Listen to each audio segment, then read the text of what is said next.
Missing like some chicken, you know. So I did a little research, or at least I told my wife I did a little research, Jay, on the vagus nerve. And you know what? It's not here.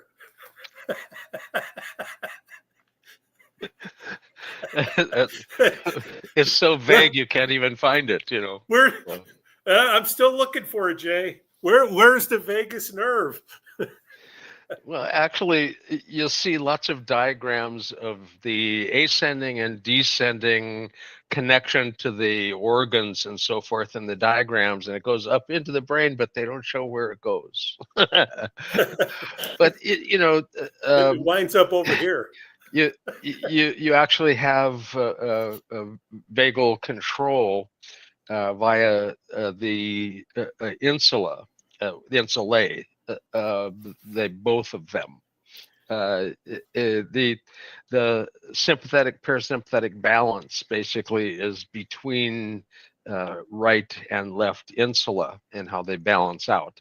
Historically, it's been seen lateral as to sympathetic parasympathetic is lateralized, but the more recent research basically using EKG, you can, if you stimulate a spot in the insula, if it speeds up the heart, it's excitatory. If it slows down the heart, it's bradycardia, it's inhibitory. So what they find is basically if you stimulate the anterior portion of the left side, you decelerate the heart, even though that's supposedly the sympathetic control side basically. So the posterior would end up causing a slowing. And if you go to the right versus left, the right side does the same thing. Anterior basically ends up decelerating, and anterior ends up decelerating, posterior accelerates. So it's front to back. It's granular and agranular cells. The insula is the insulae on either side are still numbered as 13, probably for a good reason. It was a number 13. Yeah. Brodmann didn't differentiate the granular and agranular. He's supposed to be differentiating brain areas based on the cell type. Duh. You got two totally different cell types, anterior, posterior insulae, and he didn't give us different numbers. There are pieces of software that will identify the Brodmann area and feed it back based on some middle voxel. Good luck, you're on the differentiation between granular and agranular. Pick one. Anyway, the vagal nerve basically can be accessed via the insulae, but you can also stimulate things in the cortex and get the vagal slowing down of the heart to occur with left frontal stimulation. But the left frontal surface stimulation actually has subcortical impacts on the anterior cingulate and also the salience network, anterior cingulate and insulae on both sides. So, the vagus nerve can be accessed easily on the surface through the neck or from the cortex down, or if you know how to target the insula and you can see a signal that's not right in it, you can target it to correct the insular function using neurofeedback. It's a little difficult to do simple surface stimulation. The flat coil TMS doesn't reach deep enough to get the insula. You have to have a double cone coil and then use it kind of on the side of the head. Usually they use the double cone coil to target the cingulate, but it's deep. And you can't get it with a flat coil. Is it conceivable that you can treat or train AFib if you're dealing with the vagus nerve, or is that too far-fetched? Well, if you have AFib, you should be seeing a cardiologist, and there's routine therapeutic things that can be done there. However, speeding up and slowing down the heart is something that comes in handy. If you're anxious and you need to wind down your arousal level, heart rate variability training ends up controlling sympathetic parasympathetic balance, but you're paying more attention to your breathing, which is actually regulated in the brainstem, but you're taking cortical control over the subcortical pacemaker. There's actually a decasecond slow wave that goes through the EEG. It's the oxygenation cycle. This was identified by Yuri Kropotov with gold electrode polarization techniques, and it's a well-known slow cortical potential. Again, 10-second long wave, which would correspond with the approximately 6 breaths per minute of the slow breathing that's recommended. So it's taking you from your agitated 12 to 14 breaths a minute to wind it down to about a 6, which matches the physiological pacemaker, which is again a decasecond EEG rhythm identified by Yuri. Hey, Dr. Marie, we're just talking about the vagus nerve. Ah, wonderful. He was looking for it. Was around there somewhere, I was looking for it. I'm in Las Vegas, and I'm like, okay, I'm here to see the vagus nerve. And you're on a podcast. Oh my! Is the whiskey kind of hidden by the side, or? Actually, Dave, I love this topic because I'm kind of curious about overstimulation of the vagus nerve. Should we take this up tomorrow, or? No, well, we can do both. We'll see if anybody hops in and asks any questions. But I was just asking if neurofeedback can help AFib, if you can control the vagus nerve. And then Jay gave me a weird look, and then he was talking. If you have AFib, you go to the cardiologist. They have ways to fix it with pharma, and sometimes also ablation, where you actually ablate a piece of the electrical circuit that runs the heart in order to make the heart beat properly. If you got a false well, don't they knock you out and then they give you a zip? Well, it's it's not with paddles like that. They actually have coils for directional. It's a targeted ablative pulse. So the XYZ zero in on it and then blast it. And if you're not a bit sedated, it would be quite the pulse. So, but when you have a pacemaker, isn't that what's happening though? Well, the pacemaker is there, and it's not doing something from the surface. It's right there. It's like the difference between surface EEG and cortical EEG. If you're in there, you've got access to a whole different level of resolution. A surface electrode picks up a 6 centimeters, round splot around it. It's more towards the center than the edges, but it's a big thing. And it's from the brain coming out. There's that same spatial smearing. So we don't get good resolution. We get low resolution, low resolution electromagnetic tomography based on EEG. There's an inherent resolution problem. People are trying to increase the resolution, but unless you remove the skull, you've got difficulty with resolution. I was in a bar in Winter Tour, and Jordan Jordanoff was in conversation with Roberto Pascal Marquis. And Jordan was the head of Russian, he's the quantum physics guy for Russia. And when they broke up the Soviet Union, not for Russia, but for the Soviet Union, he was in Macedonia. So he was the head of the Macedonian Academy of Arts and Science. He passed a few years ago. But they were discussing the inverse solutions resolution inherent limitation because of the same resolution problem that the EEG has coming out, going through the skull or coming out. The meninges, the skull, the skin, cerebrospinal fluid, all that stuff ends up having an attenuating effect on the EEG, and it spatially smears it. which is unfortunate for our resolution spatially, but we get really, really good temporal resolution, and that's the strength of the EEG, not our spatial resolution.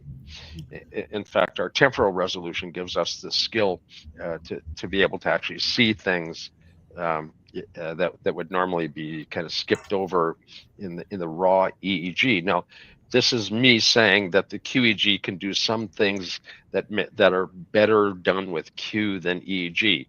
You didn't hear that very often. I point to the raw data quite often, but there are people that have trouble seeing it in the raw data, and you can see the slow edge of alpha in a spectral plot. And if you color the band, anything below 8 sticks out as a bad color, and you can see the slow edge of alpha, and that tracks ischemia. So post-traumatic ischemia, migraine ischemia. The EEG, if you know what you're looking at, you can spot ischemia, but not everybody knows what they're looking at with the raw waveforms. It takes a lot of practice, and I'll echo that just for anybody new out there. If everybody remembers the movie The Matrix, that's what it looks like when you first start looking at it. And let's all bow to Jay because of his experience, but he sees things that the rest of us kind of like, oh yeah, now I see it, right? So it takes a lot of time and a lot of practice, and many of us, even who have been in this a while, still co-consult, and that's what we have to do because it's very complex to see. And I have really, really good pattern recognition, so the fact that I'm saying that,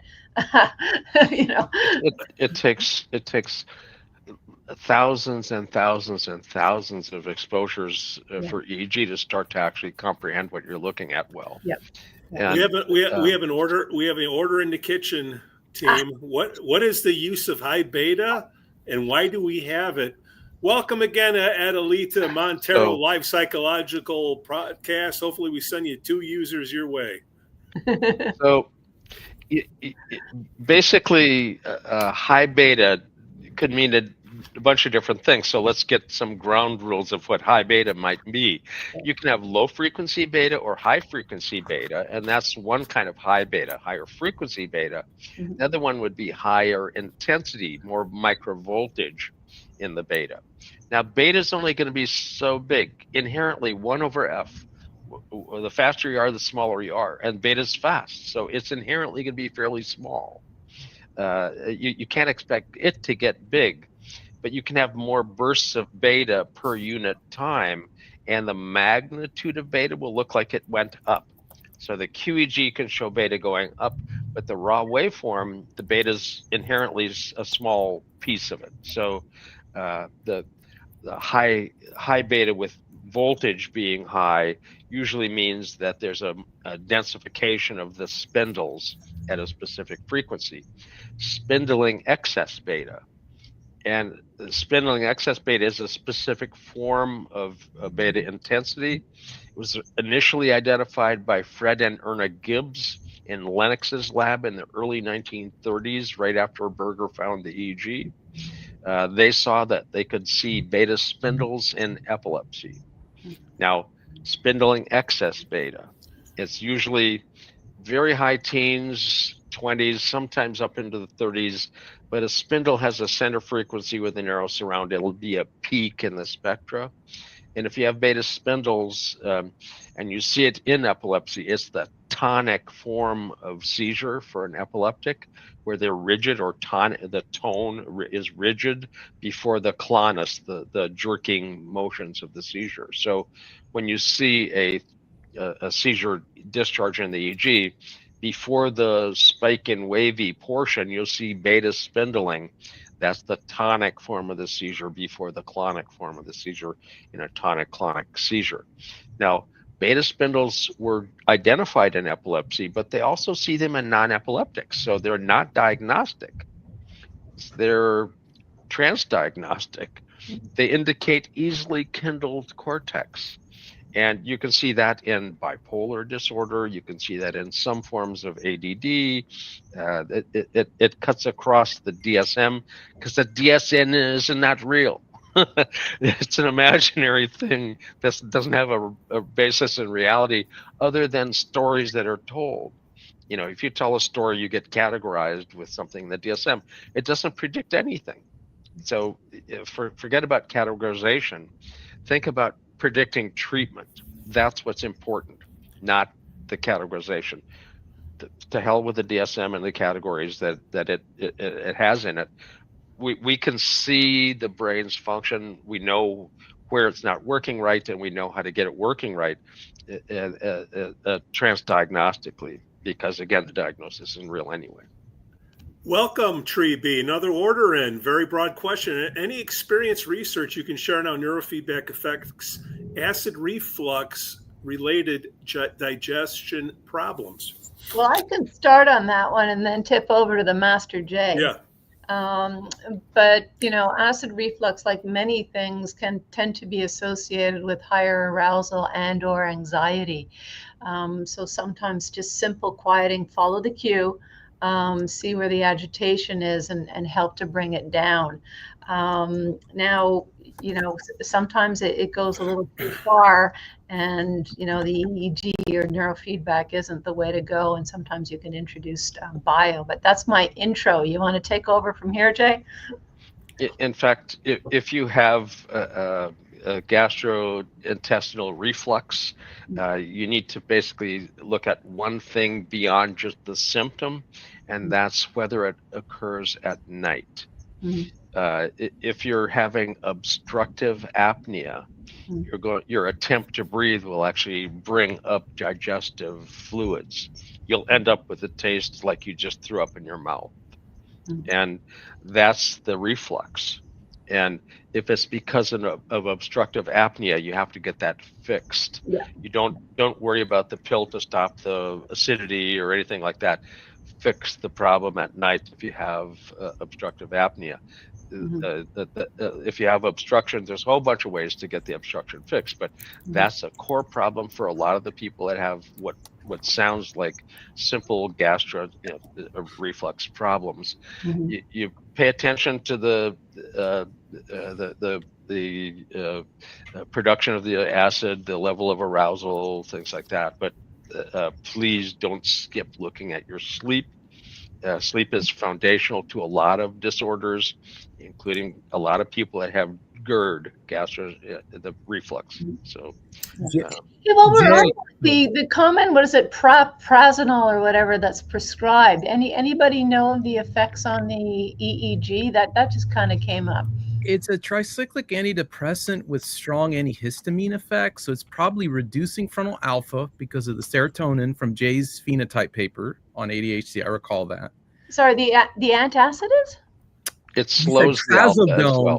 No, okay. Not trazodone. Sorry, yeah. Prasinol, I think it is. Yeah. That is probably an antihistamine as well. That is how antacids work, by the way, is on the histamine, one of the histamine receptors. Yeah. But that's an interesting question. I know it can block absorption of psychiatric medications, by the way. Prazolec or Pralazec, maybe, something like that. I'll look it up for you. But yeah, Jay, I was going to say, of course, when you mentioned sleep apnea, I think I recently Googled like half of all sleep apnea is directly related to body weight. And they've already completed clinical trials of Ozempic in sleep apnea showing it resolved it. It's at least as effective as CPAP. So that's for obstructive. It doesn't central, which is the vast majority of apnea cases. Sorry. Yeah, but obstructive is the it's like, I think I Googled recently, it's like 90% of all apnea cases. Yeah. And then the other thing, when you said sleep, Jay, it made me recall, people have reported that SMR has addressed gastrointestinal symptoms for them. And like, I've heard it personally. It might be related to parasympathetic. And I know that autistic individuals have it's a high comorbidity with IBS. You know what is the number? I want to loop in before it disappears, and then I'll give the floor back. But Radar just wrote on that the reflux question, he's found connections with FZ weirdly connected with the esophagus. That's not weird at all, simply because that's where a lot of the perseveration comes from. And if you want to link that into anxiety, and there you have a biological response to that. So radar, that is not weird. That's an acute observation. And the anterior cingulate and insula form the salience network, and the posterior insula is involved with abdominal problems. Historically, there was something called abdominal epilepsy. It's not the international classification system, but that was a discharge in the insula, the posterior insula specifically, and you'd end up having smooth muscle spasms that were painful, as opposed to a straight muscle, the skeletal muscle that would move you around. You have a spasm internally, and it's very, very painful. So abdominal epilepsy is not a current diagnostic category in epilepsy treatment, but it was very descriptive when it was. Now, insula connectivity in the brain is altered in Crohn's disease. So the insula and visceral connection through the vagus nerve connection is a strong connection. So anterior cingulate being directly connected to the insula, you get an anterior cingulate, which is cognitive and emotional divisions and so forth, but the direct connection to the insula controls sympathetic, parasympathetic off of it as well. Jay, I was going to tell you, you mentioned vagus. Well, I posted a study in Brainmaster a couple times now. Basically, they found that vagus nerve stimulation triggers, it increases sleep spindle density. So there is a direct effect on sigma, which is what SMR is training. So I think that vagus nerve, some of the effects, at least maybe most of them, are mediated by increasing your SMR activity. Based on that study. It'd be an interesting observation to track. There's a lot of correlation that's not causation, but there's some that are. True. So. Anthony, can you take care of Justino? Welcome aboard, Justino. He's our super fan. He's doing his thesis topic around the adoption barrier of neurofeedback and QEEG here in Calgary, Canada. There you go, Mari. And he found our channel. Wait, hold on. You got somebody that's doing a thesis and did research and found our channel? Change your search engine. Okay. So yes, welcome. I don't know whether you connected up with myosymmetries.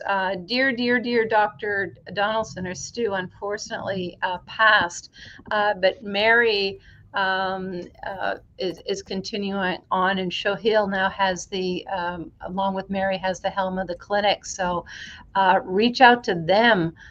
They'd be really, really good connections to have. And boy, oh boy, do you have a wealth of knowledge on your doorstep there.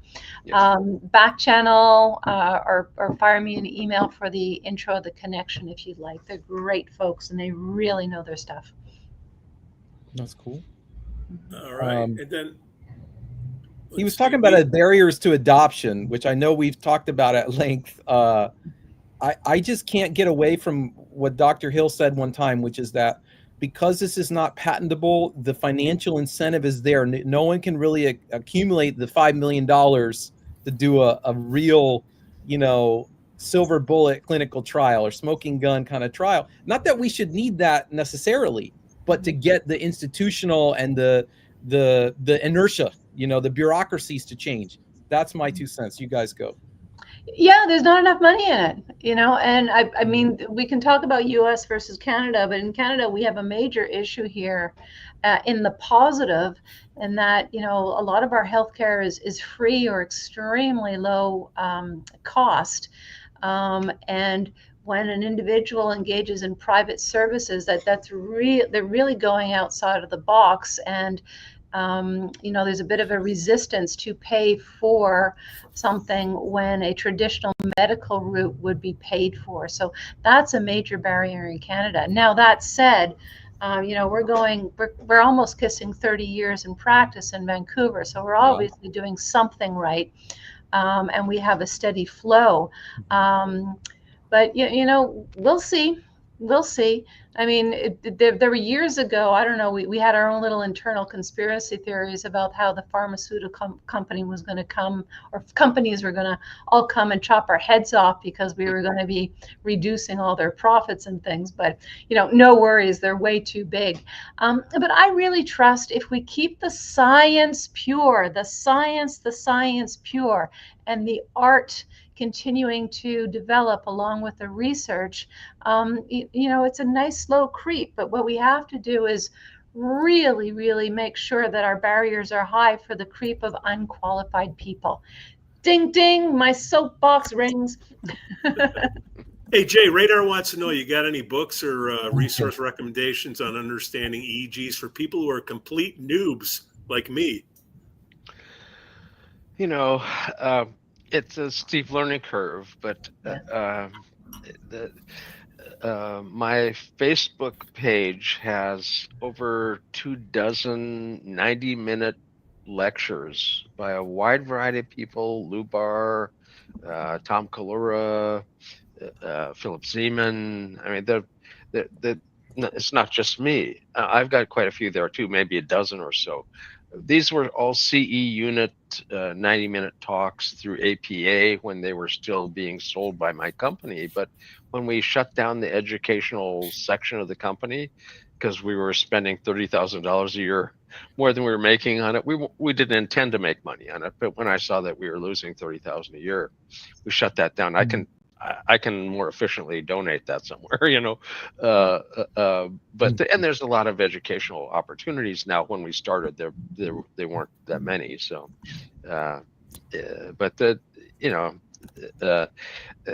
those are free. They're in public domain. Ignore the continuing education credit discussion at the beginning. The secret word that are buried in the tape, ignore those because they don't do you any good. You can't get CEs for watching them, but they are educational and they're free. What about going on Amazon, and just you want to pick up a couple books? Maybe you just want to feel like you're learning something by buying it and you don't read it. But what would be the two books that you want to buy to put on your shelf? I'm going to jump in and say that Linda and Michael Thompson have done an excellent job. And bless Lou Barr and some of the folks of that era. But that's kind of when I joined. And these are brilliant, brilliant people who are unaware of how brilliant they are. And sometimes it can be hard to dissect what they're saying. So watch the videos 10 times. And I will equally accuse our dear comrade Jay here of the same. Sometimes these, people just don't realize how much they know, and it can be hard to. One thing you can always do is ask for another explanation of something, or to drill down on a topic, because I can break a topic down 10 different ways in order to get you to understand it too. I've been around a long time, but I agree. When I get going, you might pick out a bit of it that you're attending to, and that will distract you from the flow, because it's like drinking from a fire hose sometimes. Yeah, exactly. Yeah. So don't get discouraged. Don't get discouraged. They're recorded. You can hit replay. Exactly. Yeah. Let's see. John Damos, getting started with EEG neurofeedback. Yep. There we go. We're just moving product. Oh, and wait, hold on. Why isn't Joshua Moore saying anything? He's too humble. Yeah, I've got a very small intro book that is hopefully doing the topic justice without being too much for the layman. I think it's a good book for like people who are going to enter into an internship and they want to know what they're getting into. Or if you got a really high speed client that wants to understand it, or it does really good after post consultation. So if I've talked about the topic for an hour and then I hand them a book, they can usually read it without, sweating too hard. Topic's hard. It's very hard to distill down because there's not a lot that you can relate it to in their regular life. And there's not much you can do about that. I appreciate also that you didn't put a financial threshold to your purchasing your book. You can get it for a very affordable price of like $1.99 or something like that, isn't it? Yeah, the Kindle edition is the cheapest version that Amazon would let me sell it on. And I think like there's the distribution metrics. I think I make like 4 cents on the book in some distribution models because it's marked so cheap, and that's on purpose. I want it to be available, and it's hard to make a high print gloss book cheap. They're very expensive to print if they're printed, with Well, good Bezos don't worry, needs you another don't make yacht. any money on them anyways. Between Amazon and whatnot, you're like $1 a book or something. Believe me, I know. Also, Dr. Swingle Senior's book, Adding Neurotherapy to Your Practice. Now, it's a very, very specific method. It's a method that we use at our clinic, etc. But I would be remiss not to mention that. But it's all purely based on clinical database, not the normative. So again, it's a very specific method. Dr. Mari, I looked up the omeprazole. It's the brand name is Prilosec. I don't know if that means Prilosec. Yeah. It's propranolol or something. Propranolol is I know a prazolam. The prazolam, baby, touches the vagus nerve. Well, anyway, I give up. But prazolam. Let me look up. But anyway, it's one of these when we wrap today, I'm going to remember. I just kind of go out of this and have. Well, that's what Thursday's show is for. Yeah. Alprazolam is Xanax, so now I get Pete's joke. I knew he was joking there, but I did just want to say to Radar. So I looked up GERD for a friend the other day whose mother struggled with it. The number 1 and 2 causes of it are smoking and obesity. Now, presumably, if you know somebody that got relief, I'm almost wondering it's on the off chance perhaps they're smoking less in their neurofeedback treatment. I don't know. But one other thing I wanted to say about the connection between the SMR and the sleep, or I'm sorry, SMR and digestive problems. There was something interesting that came up in Sleep Review magazine a couple weeks ago. They said, guess what the number 1 medical report that people with insomnia also report? The number 1 most co-reported medical complaint was lactose intolerance. So apparently, at least according to the Sleep Review, most of lactose intolerant people do not sleep well. And if you conceively, I wonder if you look at the SMR, do you help them with that? What was that, Maury? Oh, I'm being really facetious. I said we could have fun with that. Yeah, and I have a friend with sleep apnea, and she's very bad off with lactose intolerance right now as well. Yeah. But anyway, I did, now that sleep apnea has come up, and if I'll keep an eye out for questions. Mm-hmm. But I did just want to, I wanted to say it last week. I have been marveling at some people's, honestly, I would say most people's hesitance to get their sleep apnea treated or even looked at. It's sort of been baffling to me. It's so baffling that I almost have to presume that there's some kind of phenotype here, that there's something, maybe some rigidity, maybe also a little bit of mania. From the compliance on it is, I think, the term laboratory is enough to make a lot of people spin 180 and go the other way. So also when the number 1 quote unquote solution is this big heavy machine that will make your spouse leave the bed. Mind you, so does snoring.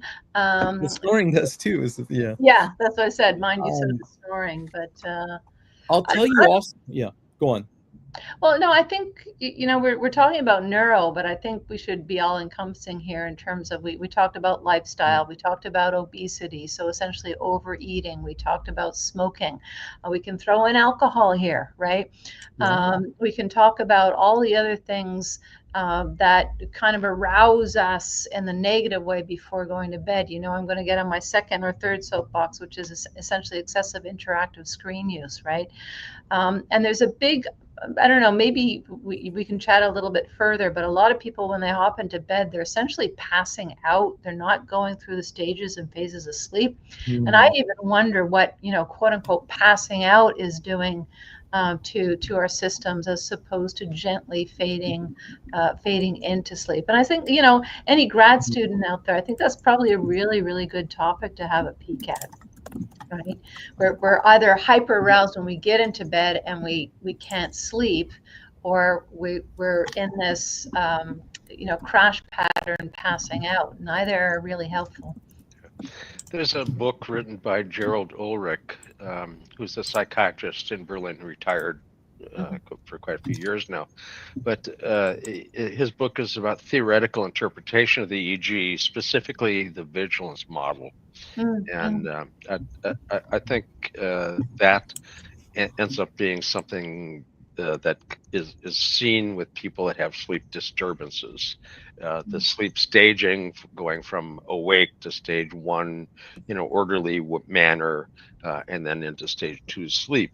But in the stage awake, there's an anteriorization of alpha, which is not as vigilant as just alpha in the back of the head. And when the alpha up front is even more sizable than the alpha in the back, that's an A3 stage, not just an A2 stage where alpha's up front. When you see that alpha in the drowsiness just before the alpha drops out, it's slower than the regular alpha at the back of the head. And one of the things that they're finding in Martijn Arnds's work is that slow alpha tends to be treatment resistant. Well, why would that be? Well, if it's related to a sleep disturbance, your learning curve isn't going to be as good, and that alpha that's up front that can be even slower can look like theta. The A stages are still with alpha in it. The B stages of vigilance, B1 alpha, drops out. That's when the reticular nucleus of the thalamus stops making acetylcholine, so the thalamic nuclei can't make a rhythm. So the alpha just quits. And then theta start to appear up front. And when it drops out, that's a B1. When a little bit of theta is up front, that's a B2. When you see theta frontocentrally, especially at the vertex activity before a vertex sharp wave, that's stage B3. So Ulrich gets you from wide awake to when you're actually falling asleep in stage 2. Instead of that being one thing, I'm awake, I'm asleep, they have 6 stages of this I'm awake to I'm asleep. And that resolution allows you to see people that have poor vigilance regulation, and that poor regulation ends up being disordered sleep. If it's bad enough, you have a sleep disorder. But a lot of people end up without the sleep end of it being a full problem, but the frontal dysfunction of alpha or theta is seen clinically because of a vigilance problem. And so all the theta that people see up front could be healthy frontal midline theta, which is good theta associated with good memory process and lack of fear. It's healthy theta, phasic theta up front. You could have tonic theta, which is actual theta, limbically generated theta, which is not good. Or you can have slowed alpha that looks like theta, and the slowed alpha could even be coupled with fast stuff and be a dysrhythmia. So what looks like theta in a band range isn't one thing. Yes. But in QEEG, you get a theta band number, and you got to figure out, if you really know what you're looking at, you got to go back to the EEG and figure out what made that. Is this, limbically generated theta? Is this brief bursts of phasic theta up front? Is this tonic theta? Where did it come from? And you can't make a clinical decision based on a Z-score of a band range. You've got to go back to the EEG and figure out what made that peak. Thanks for that, Jay. Lynn has a question here, but what you said helped me, because it sounds like what you're saying is some of the people with sleep apnea don't per se have a drowsiness problem. They have a frontal slow wave problem. You said, I think alpha theta, maybe they're perseverative. I mean, real quick, it struck me the other day that I could not think of a lazy individual that I know that has sleep apnea. I mean, I swear, this could be crazy. All the people I know with sleep apnea, I mean, they'll say things like, yeah, I only sleep 4 hours. And then they're the team leader at their work, or the guy has 2 jobs. I mean, I literally cannot think of a person I know who's on the couch floored by their sleep apnea. But anyway, Lynn's question here is, when we train SMR for helping people fall asleep that have an excessive drive mechanism, That's CZ beta spindles. If it's further forward, you can have an OCD drive as well. But sleep spindles at CZ, basically when we treat that, we end up with that kind of change. What was that resource? You said by Ulrich. What was the name of that resource? One more time. Gerald Ulrich. It's a theoretical interpretation of the electroencephalogram, the EEG. I wrote the first review of it on Amazon. I don't know if it's still there. They might have been long since passed over, but if you get it, you can tell he's classically educated. It's really quite the expect a classic. He's a classic, and his writing has got a lot of classics in it. So don't expect light reading. Not in this field, that's for sure. No. Well, Anthony, I'm going to burst your bubble before we move on to the next topic.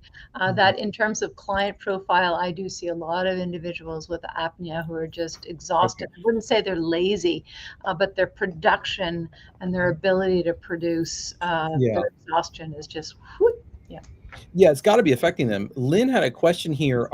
Does HEG help for little aggressive boys, using her words, with tons of high beta centrally and parietally? I do want to say, I think Jay talks about, so HEG raises blood flow and perfusion specifically, and Jay has talked about how high blood flow can be related to high beta. So that did make me nervous, but I'll let you guys address that.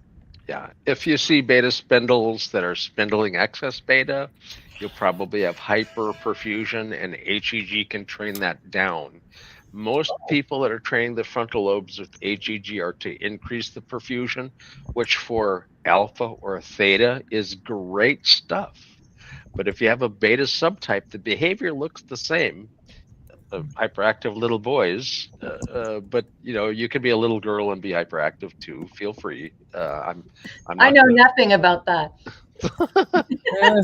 So that's cute. But you basically end up having excessive beta spindling in impulsivity and hyperactivity frontally, the same as you have hyperactivity or excess beta spindling at CZ for insomnia. We actually published a study, Martijn Arns, Sebastian Olbrich, and also Ron Swatsina and myself on beta spindling in insomnia. It was one of the first research domain criteria papers done, right when they said they wanted them. We looked at beta spindles independent of the DSM. Finally, and what symptoms were there that were associated with it? Well, insomnia was number one. We had a broad range of population to study, and there were hyperactive kids in it that were one small subset, but the larger group of 380 something, if I recall, had about 50 ADD ADHD kids in it. So it represented a broader swath, and we saw insomnia as number one. Impulsivity, hyperactivity as also ran, not as the primary symptom. Martijn did another evaluation of beta spindles with a different population, heavily laden with ADD, ADHD kids, and they found more of the impulsivity, hyperactivity, which frontal beta spindles in the little boys that you were talking about is likely what they were looking at in that. Josh, did you have a story about HEG where I think you've said that it may have been you or Dr. Hill, but people can actually maybe feel heat rising if they use it too long? Was that you, Josh? I've got all kinds of funny stories about it. I don't know. I was just curious if maybe Jay wanted to, maybe address that for us because he wasn't here. I'm a migrainer, and it's been used for migraines, before, or at least versions of it have. And so I was tinkering with it, but I also have reactive sinus tissue, and I would notice that, the temperature keeps going up, and I was like, this is interesting. I want to see how far I can push it. And I also wanted to know what was the difference between that and it just heating up because it's within like 1.5 inches of my head. Basically, most of it was a training response, but maybe 30 to 40% of it was it heating up because I was testing it without feedback. I could try different things. But I also found that if you have reactive sinus tissue, you should not overtrain. because those are also going to be affected by the same blood flow, and it's not a good combination. Yeah. Oh boy. I got lots of stories about it. Blood flow isn't just perfusion is not just flow. Perfusion is the delivery of oxygen and glucose with flow. So they're related, but they're not a direct relationship. Sure. Okay. Yeah, that's fair. With people that try to do HEG to increase the perfusion, a lot of what happens is increased flow, which is going to change temperature. I mean, you're taking core heat and bringing it to the surface, and that's going to heat. Well, skin surface temperature, if you put a thermistor there and cover it with tape, and you didn't change anything, the oven effect of covering it with the tape would have held enough oven effect in to have a temperature rise, just from the fact that you taped over the thermistor. Thermistors nowadays aren't some big clunky disc. They're a little dot. They're smaller than the head of a pin, but they have a wire hook to them. So if you put them on and you put the tape over the wire and have the thermistor touching the skin, that avoids the oven effect. So you don't end up influencing your measurement of the thermistor touching. Now, HEG doesn't have a thermistor. It's looking for perfusion, not temperature. But again, you can end up increasing the flow, which will increase the temperature. Normal skin surface temperature is about 82 degrees. If you have it in the 70s, you have vasoconstriction that's usually clinically very significant. You may have Raynaud's. You may have the cold, wet handshake of sympathetic overarousal. Ew, you know. But that's sympathetic overarousal. Eccrine sweat glands, it's wet and it's cold. As vasoconstriction from sympathetic overarousal. So that cold, wet handshake person is a 70-something degree as well as being wet. And they can warm it up to 82. People can actually exceed the 82. It's not always a good idea. You're pushing it beyond the normal level of relaxed skin temperature to having an excessive temperature, and that you can pump it up into the high 80s and still not necessarily cause some immediate problem, but you're pushing your system in a way that it wasn't intended to work. And migrainous type headaches, vasodilation has to occur for that kind of flow. And you start messing around. Vasodilation allows the blood vessel to have bradykinin and neurokinins adhere to the intimal wall, the inner surface. That pain sensitizes the vessel. Don't overheat things. I found that out.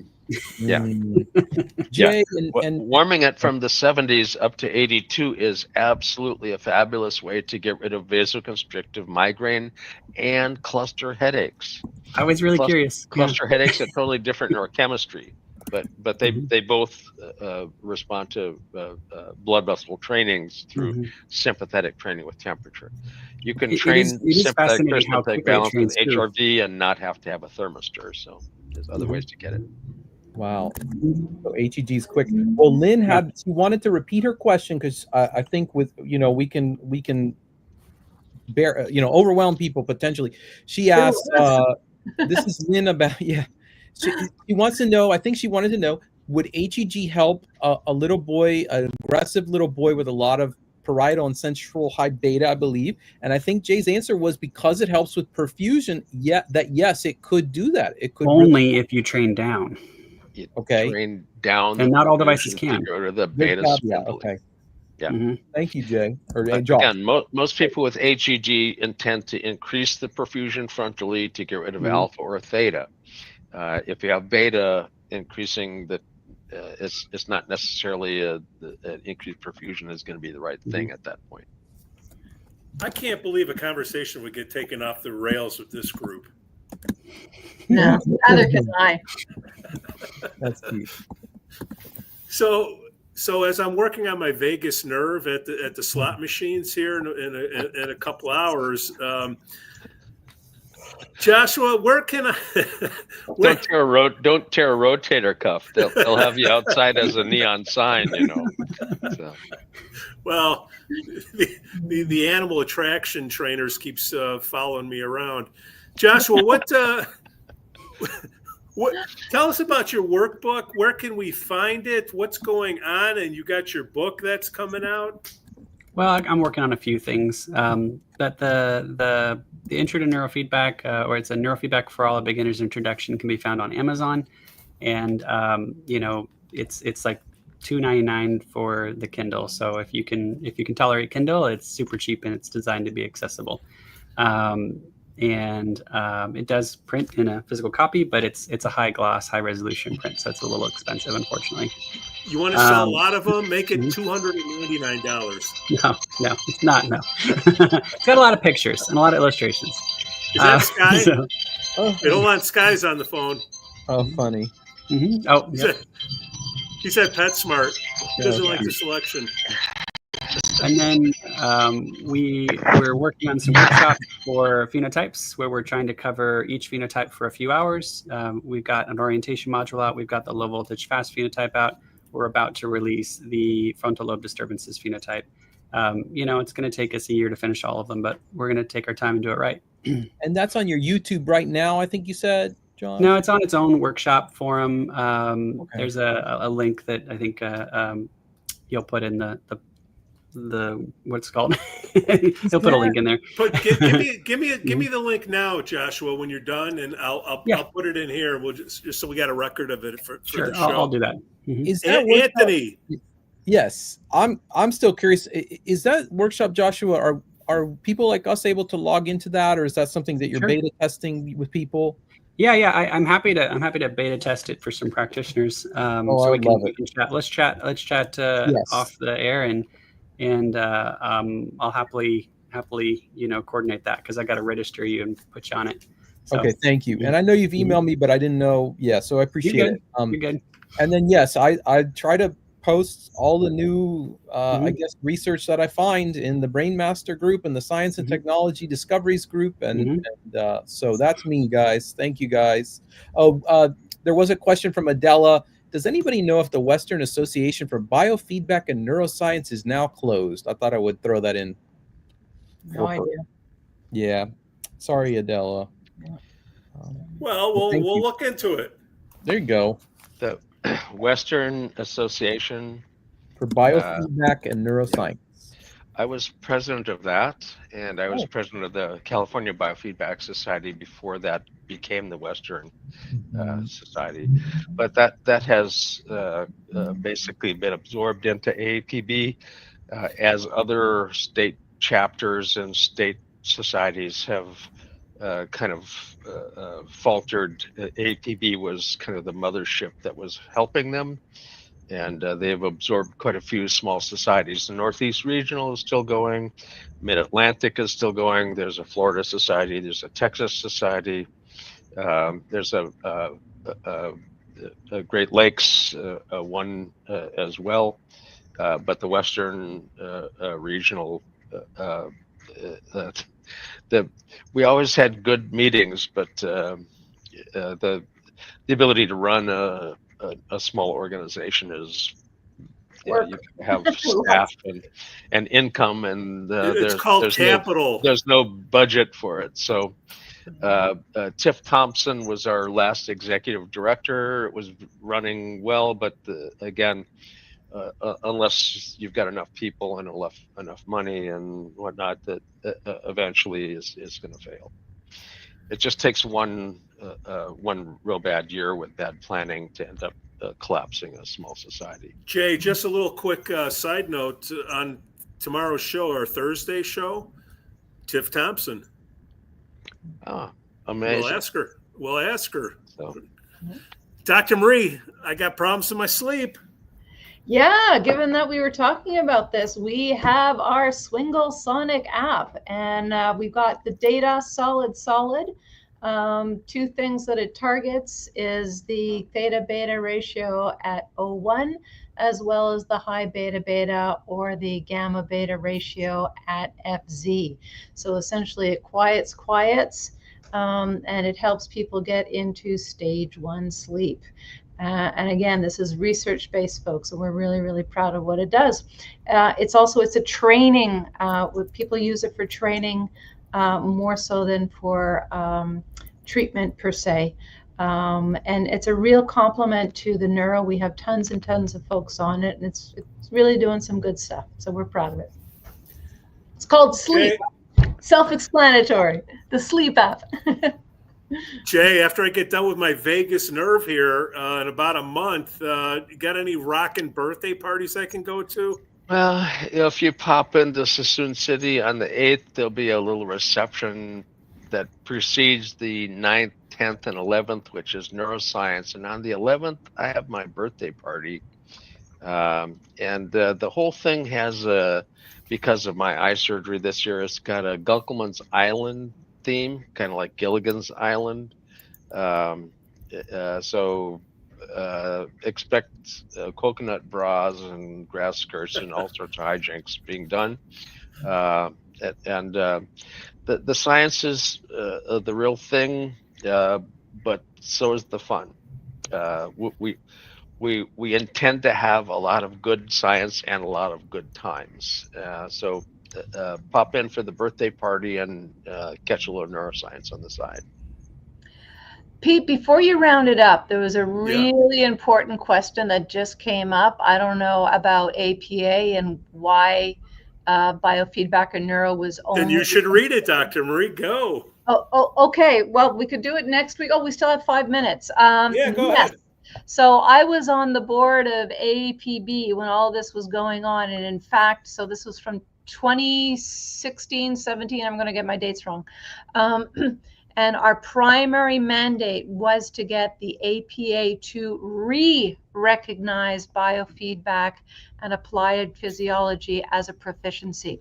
We had it and we lost it. And the reason why we lost it is, again, I'm going to be very direct. We had too many, we did not have equipment standards and we did not have practice standards. So I was the individual that essentially re-sketched out the practice standards and the equipment standards. I came up with a 3-tiered system, or 3-tiered, so 3 tiers of equipment and 3 tiers of practitioner, divided out between clinician versus neurotechnician, etc. Lots of work was done. Who was on the board at that time? I have the faces, not the names. So anyways, lots of work by your AAPB board of directors at the time to get it reinstated. We worked our butts off. And yes, it's up again 2016. I hope the current board of directors is on it. If people want to look at, I wrote an article, I think it's in Biofeedback. Pete, I'll send you the link. Okay. And in there, the equipment, like the categories of equipment and practitioner are in there. And I think it's really, really hard that we not, stick to our wheelhouses and our certifications, et cetera, so that the practice keeps its proficiency. Yeah, I'd definitely like to get that. I know I've read it before, but it's been a while and I'm like more ready for it now. Yeah. Hopefully it's not too dated, but the bottom line is we all have to practice within scope.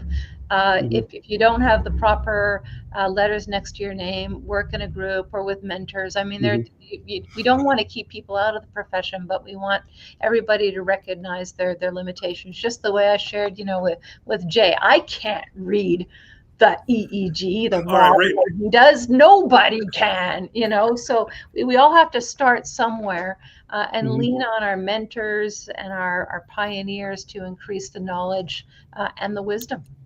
Anthony, knock out this last one. We'll shut down the pizza ovens. Oh man, let me see what we had there. Sorry, I closed the. Is this about? Yeah, can Pete let us know what the guests are going to be on the Thursday shows in advance? Absolutely. Once we get them.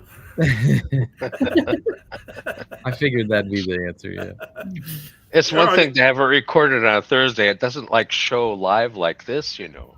Yeah. That's why we do both. How come? All right, last one. How come it wasn't until 2019 that APA recognized biofeedback and applied? You're ready for your whiskey and your slot machines there, Pete. We just answered it. Yeah.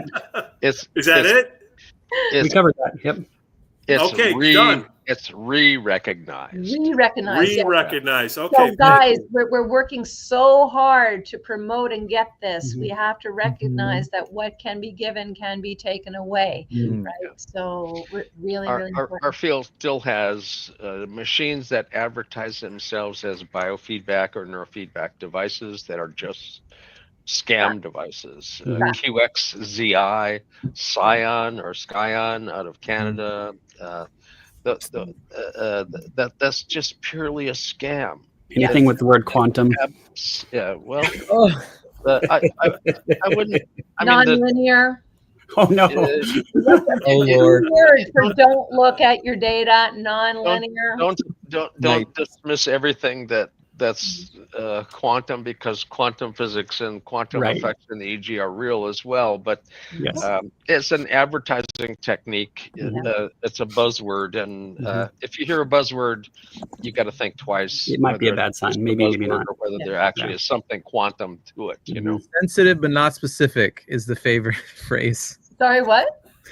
If the word quantum is there, it's sensitive. It means something, but we don't know what it means yet. It might be that. Exactly what you want with somebody working for your brain. Yeah. But the attempt to become specific is looking for a diagnosis. No. Being sensitive is actually a good thing, because you can track change with it as well. When we're sensitive to something, but we can't use it diagnostically, it doesn't mean it's not worthwhile prognostically. That's more useful. Prognostic information, the use of the knowledge that's in the data, that's not diagnostic data, but it's prognostic data. And really what you want to know is how to treat, not what to call it. And what to call it is just name calling. It doesn't predict treatment. What you want is something that you can identify that predicts treatment outcome. And the phenotypes were an attempt to circumvent diagnosis and go straight to treatment.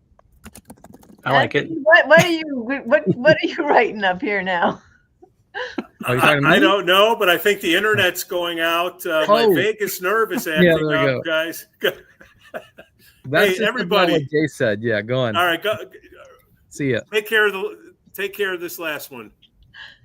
There are nonlinear things in the EEG, and as I said, just because you hear a word that might be just a sales pitch doesn't mean that it's only used that way.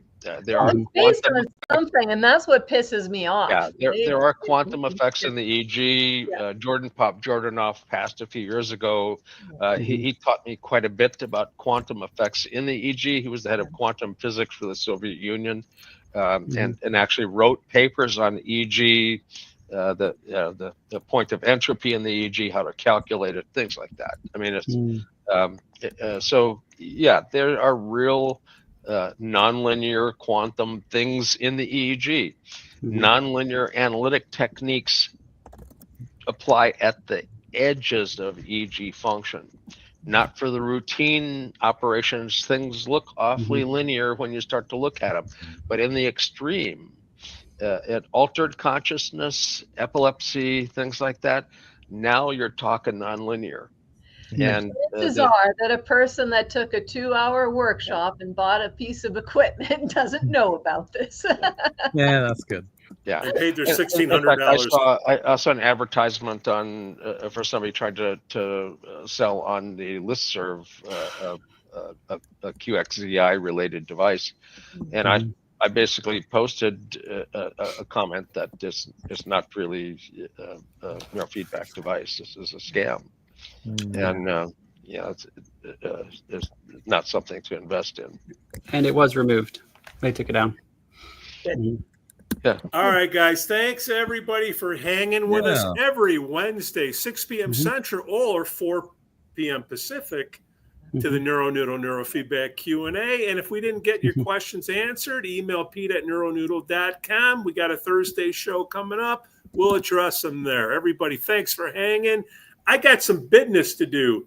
Wizard of Oz, here I come. Have fun, Pete. Bye, guys. Bye-bye, everybody. All right, great show.